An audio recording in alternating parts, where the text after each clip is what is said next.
ஒவ்வொரு அனிவர்சரிக்கும் கிஃப்ட் பண்ண ஜுவல்ஸோட ரெடி ஆயிட்டேன். பட் இன்னைக்கு எப்பவுமே நம்பிக்கையான கிருஷ்ணிகா ஜுவல்லர்ஸின் new design. Happy anniversary love.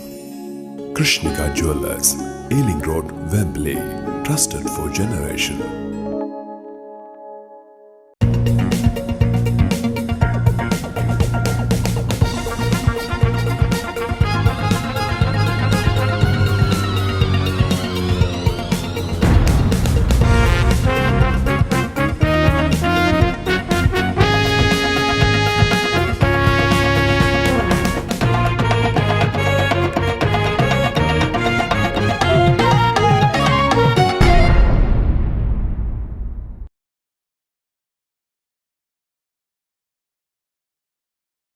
உயிரோட தமிழோடு இணைந்திருக்கிறீர்கள். IELTS தமிழ் உயிரோட தமிழில் அன்பர்களே, உலக நார்வல் நிகழ்ச்சியில் இணைந்திருக்கிறீர்கள். உலக நார்வல் நிகழ்ச்சியில் பிரித்தானியாவிலிருந்து போரியல் ஆய்வாளர் அரசு அவர்கள் இணைகின்றார். வணக்கம் அரசு அவர்களே. வணக்கம் ராஜாணி. அனைத்துல உயிரோட தமிழ் உறவுகளுக்கு அன்புள்ள வணக்கம். யுக்ரைன் ரஷ்யாவுக்கு இடையிலான போர் தொடர்பான விடயங்களை பார்ப்போம். ரஷ்யா பொறுத்த மட்டும் இந்த போர் விரிவடையுமா என்று அடிக்கடி நான் நிகழ்ச்சியில் கேட்டிருப்பேன். அது மெதுமெதுவாகத்தான் அப்படி விரிவடைவது என்றால் நிறைய நாட்கள் எடுக்கும் என்ற விடயங்களை நீங்கள் சுட்டிக்காட்டினீர்கள். இப்பொழுது பார்த்தால் அது மெதுமெதுவாக விரிவடைவதற்கான சாத்தியங்கள் வந்திருக்கின்றன என்றால், கடந்த வாரம் ரஷ்யா போலந்து மீது ஆளில்லா விமான தாக்குதல் நடத்தி இருந்ததாக ரஷ்யாவுடைய இந்த தாக்குதல் தொடர்பாக என்ன நிலைமை என்று கூறுவீர்கள்? இப்ப ரஷ்யா மெல்ல மெல்ல நேட்டோ நாடுகளை அச்சுறுத்தலுக்கு தள்ளுவதற்கான முயற்சிகளையும், நேட்டோவை ஏதாவது பொலிட்டிகோ என்ன எழுதியிருக்கிறன்னு சொன்னால், இது இந்த அதாவது இன்று இடம்பெற்ற சம்பவங்கள். பொலிட்டிகோ இன்று இப்ப நீங்கள் கூறியது போலந்தின் மீதான தாக்குதல், அது போன வாரம். ஆனால் இந்த வாரமும் ரொமேனியா மீது ஆளில்லாத தாக்குதல் விமானங்கள் பறந்திருக்கின்றன.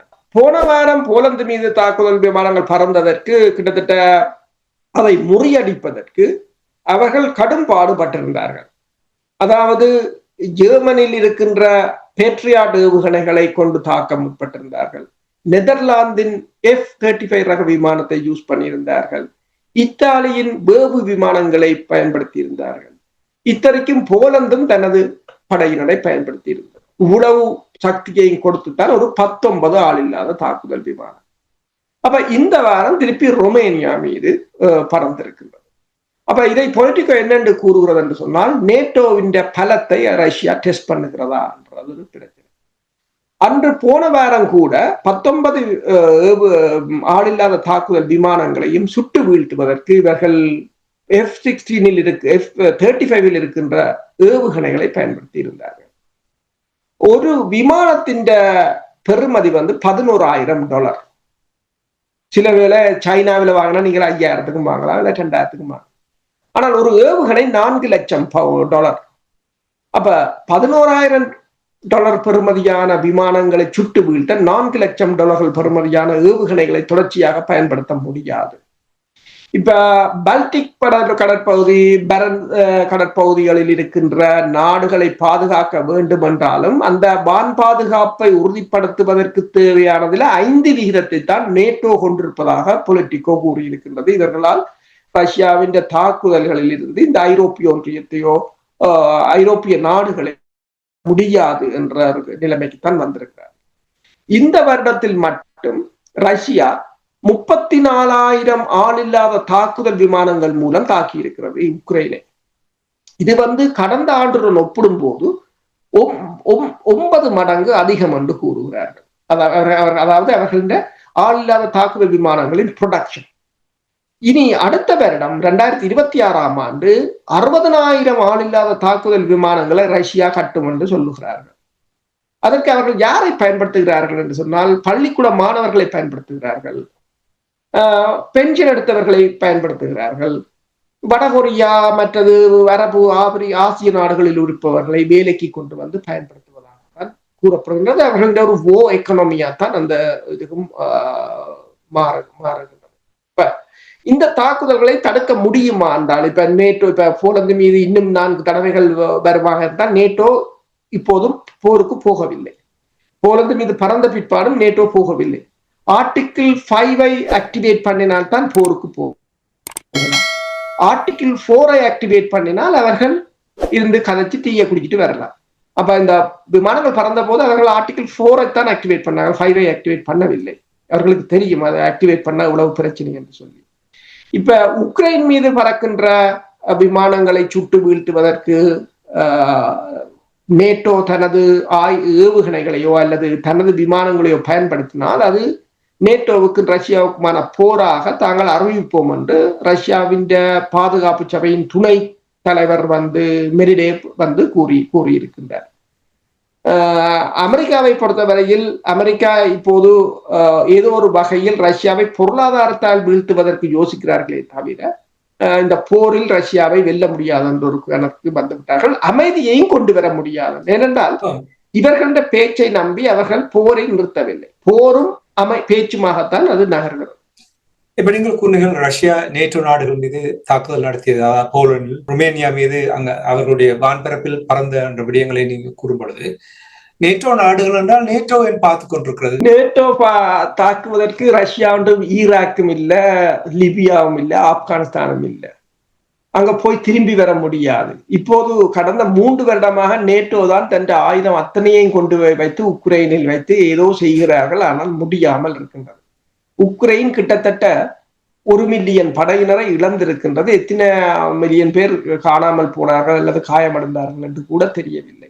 அங்கு பாடசாலைகளை கூட ஒரு சில ஆண் பிள்ளைகள் தான் படிக்கிறார்கள், எல்லோரும் பெண் பிள்ளைகளால் தான் இருக்கிறார்கள் என்றுதான் கூறுகிறார்கள். அவ்வளவு ஒரு நிலைக்கு அந்த நாடு வந்துவிட்டது. நீங்க உங்களுக்கு தெரியும், சங்காய் அதாவது சீனாவில் இடம்பெற்ற அந்த மிலிட்டரி பரேட், அதை பார்த்த பிற்பாடு உலகம் ஒன்றுமே செய்ய முடியாத ஒரு நிலைக்கு வந்து விட்டார்கள்.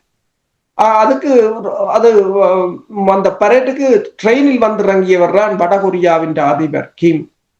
அவர் வந்து இறங்கிறதும் காட்சியே மாறிவிட்டது. அவற்ற நிலைமை வேறு. அதான் அந்த ஆய்வாளர்கள் எழுதுகிறார்கள், அவர் வந்தவுடன் பூட்டினிடதும் அவருடைய பாடி லாங்குவேஜ்களை பார்க்கும் போது நீ என்னவும் எடுத்துக்கொள்ளன்ற மாதிரி தான், உனக்கு என்ன தேவையோ எடுத்துக்கொள்ளன்ற ஒரு நிலையாகத்தான் அவர்களுடைய உறவுகளும் இருக்கின்றது. ஏனென்று சொன்னா அந்த உறவுகளை இவர்கள் தான் வளர்த்து விட்ட தொடர்ச்சியாக தடைகள். இப்போதும் பாருங்கள், ஐரோப்பிய ஒன்றியம் 19வது பேக்கேஜ் என்று சொல்ற தடைகளை கொண்டு வர போகிறார்களாம். என்னென்று சொன்னால் ரஷ்யாவுடன் டீலிங்கில் ஈடுபட்டுகின்ற உலக நாடுகளின் வங்கிகள், அப்ப எல்லா நாட்டின் வங்கிகள் மீதும் இனிமேல் தடையை போட போகிறார்.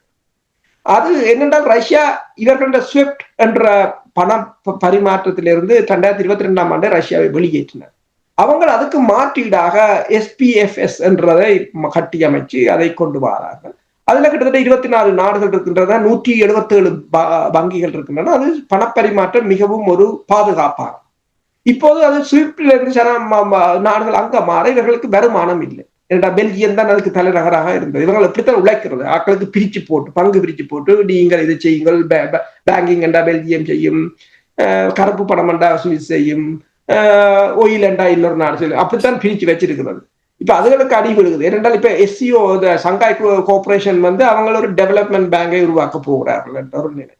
அப்ப இப்ப உலக நாடுகள் மீது பாய்கிறார்கள். இப்ப ட்ரம்ப் கூறியது தான், ஐரோப்பிய நீங்கள் முற்று முழுதாக ரஷ்யாவின் ஒயிலை நிறுத்த வேண்டும் வாங்குவதை, சீனாவுக்கும் இந்தியாவுக்கும் 100% வரியை போட வேண்டும். ட்ரம்ப் ஐயா கூறுகிறார், நேட்டோ நாடுகள் ரஷ்யாவிடமிருந்து எண்ணெய் வாங்குவதை நிறுத்தினால் தான் உடனடியாக ரஷ்யா மீது தடை கொண்டு வருவதற்கு தயாராக, இன்னும் அதிகமான தடை கொண்டு வருவதற்கு தயாராக. இவர்கள் நிறுத்துவார்களா வாங்குவதை? அவர் தடை கொண்டு வருவாரா? என்ன சொல்றார் என்று சொன்னால், நான் பக்கத்து வீட்டை கொளுத்த வேண்டும் என்று சொன்னால் நீ விஷத்தை குடிக்க வேண்டும். அப்ப இப்ப நீங்கள் முடிவெடுக்கணும், நான் விஷத்தை குடிச்சு சாகிறது சரியோ அல்லது பக்கத்து வீடு எரிகிறது சரியோ இருக்கிறது என்றால், ஏற்கனவே உங்களுக்கு தெரியும், பிரான்ஸ்ல UK எல்லா நாடுகளும் பொருளாதாரத்தால் கடுமையாக வீழ்ந்திருக்கு. அதுதான் இப்போது இங்க இருக்கின்ற இனத்துவசத்தை கூட தூண்டி இருக்கிறது. இந்த நிலையில் இனி ரஷ்யா முழு எரிபொருட்களை நிறுத்தினால் இன்னும் பாதாளத்துக்கு போகலாமே தவிர அதனால் ரஷ்யாவுக்கு எந்தவித பாதிப்பும் இருக்க போவதில்லை. ஏனென்றால் தாங்கி பிடிப்பதற்கு ரஷ்யாவுக்கு ஏற்கனவே சீனாவோ இந்தியாவோ வடகொரியாவோ என்று இருக்கின்றது. ஏனைய நாடுகளும் பல நாடுகள், அரபு நாடுகள் எல்லாம் தங்கள் உறவுகளை பலமாகத்தான் வைத்திருக்கிறார்கள். அப்ப இதற்கு தற்கொலைக்கு ஒப்பாகத்தான் முடியும். அடுத்ததாக சீனாவுக்கும் இந்தியாவுக்கும் 100% வரியை ஐரோப்பிய ஒன்றியம் விதித்து போட்டு தப்பி பிழைக்க முடியாது. சீனாவை இந்தியாவால் மாற்றீடு செய்யவும் முடியாது. அது ட்ரம்புக்கும் தெரியும், எல்லோருக்கும் தெரியும். ஏனென்றால் இப்ப நீங்களும் ஒரு இண்டஸ்ட்ரியில இருக்கிறீங்க, ஒரு இது வேலை செய்யறீங்க, நானும் ஒரு இண்டஸ்ட்ரி இருக்கு. ஒரு நைட்ல நாங்கள் ஒரு இண்டஸ்ட்ரியை கட்டி அமைக்கல, 20-30 வருஷ ப்ராஜெக்ட். அதைத்தான் மெல்ல மெல்லப்பா நீங்கள் 2008ஆம் ஆண்டுல இருந்துதான் இங்க இருக்கின்ற பெரிய தொழில் நிறுவனங்கள் இந்தியாவுக்கும் சீனாவுக்கும் அந்த ப்ரொடக்ஷனை மாற்றி கொண்டிருந்தார். ஏன்? லேபர் சார்ஜ் குறைவாக இருந்தலாம், லாபத்தை கொள்ளையாக அடிக்கலாம் என்றுதான் மாற்றினார்கள். இப்போது பிழைச்சு இனி ஒரே இரவில் அங்கிருந்து எல்லாத்தையும் இங்கே கொண்டோடிய முடியாது என்ற ஒரு நிலையாக இருக்கின்றது. இது தற்போது அந்த பொருளாதார நெருக்கடியில் இப்போது ஐரோப்பிய ஒன்றியத்துக்கும் அமெரிக்காவுக்கும், அதாவது வெஸ்டுகளுக்கு இடையிலான ஒரு உள்ளக மோதலாகத்தான் இதனை பார்க்கலாம். சரி, நிறைவாக பெலருஸ் மற்றும் ரஷ்யா கூட்டு ராணுவ பயிற்சி நடத்தியதாக செய்திகள் வந்திருக்கின்றது. அப்படி என்றால் பெரிய ஒரு போருக்கு இங்கே தயாராகின்ற நிலைமையை நீங்கள் அவதானிக்கிறீர்களா? உண்மைதான், அவர்கள் அங்கு ஒரு கூட்டு பயிற்சியை நடத்துகிறார்கள். அதே போல தென் கொரியா அமெரிக்கா, ஜப்பான் போன்ற நாடுகளை, ஐரோப்பிய நாடுகளை இணைத்து அவர்களும் ஒரு பெரிய ஒரு கூட்டு பயிற்சியை மேற்கொள்கிறார்கள். இலங்கையிலும் காலியில் கடற்படை கூட்டு பயிற்சியை கிட்டத்தட்ட 37 நாடுகளுக்கு மேல நினைக்கிறேன் அங்கும் ஒன்று நடைபெறுகின்றது. இப்ப உங்களுக்கு தெரியும், வெனிசுலா மீதான தாக்குதலை ட்ரம்ப் அதை மறக்கவில்லை. தாக்குதல் நடக்கலாம் என்றுதான் கூறுகிறார். அதுக்கு பக்கத்து நாட்டுக்கு கிட்டத்தட்ட 35க்கு மேற்பட்ட F-35 ரக விமானங்களை அனுப்பி இருக்கின்றார். வெனிசுலா தனது மக்களுக்கான இராணுவ பயிற்சியை ஆரம்பித்திருக்கின்றது. எல்லோருக்கும் கட்டாய பயிற்சி என்ற நிலையில் அவர்கள் பயிற்சியை கொடுத்துக் கொண்டிருக்கிறார்கள். வெனிசுலாவுக்கு ஈரான் தனது ஸ்பீட் போட்டை அனுப்பி இருக்கின்றது. இந்த ஸ்பீட் போட்டும் கூட ஈரான் விடுதலை புலிகள் என்ற அந்த 2 ஷெலோ ஓட்டர்ல ஓடுற படகுகள்லாம் தேவை என்றால் விடுதலை புலிகள் எவ்வாறு இஸ்ரேல் டோரா படகுகளை முறியடித்தார்கள் என்பது தொடர்பாக அந்த தொழில்நுட்பத்தை தான் ஈரான் பெற்று வடிவமைத்ததாக கூறப்படுகின்றது. கிட்டத்தட்ட 30 மில்லிமீட்டர் கனன், 105 மில்லிமீட்டர் கனன் கொண்ட அந்த விரைவு தாக்குதல் படகுகள் பலவற்றை இறக்கி இருக்கிறார்கள். அதே போல சீனாவிடம் இருந்து F-10 ரக விமானங்களை வாங்கியதாக கூறப்படுகிறது. இப்ப உண்மையில் அங்கு ஒரு போர் ஆரம்பிக்க போறது போல கிடக்கிறது. ஆனால் பிரச்சனை என்னவென்று சொன்னால், இப்ப நீங்கள் யோசிச்சு பாருங்கள், வெனிசுலாவில் ஒரு போர் ஆரம்பித்து விட்டது.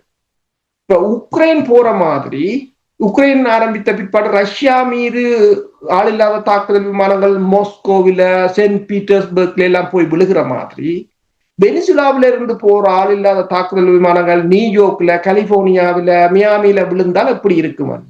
இப்ப ஒரு மிக அதைத்தான் யோசிக்குது அமெரிக்காவும். என்று சொன்னால் ஒரு போரை ஆரம்பிப்பது பிரச்சனை இல்லை, சில சமயங்களில் நீங்கள் அதுல இருந்து வெளிவர முடியாது. அது நிறைய பாடம் அதில் கற்றிருக்கிறார்கள். நிச்சயமாக நாங்கள் எத்தனையோ நாடுகளை கூறலாம்.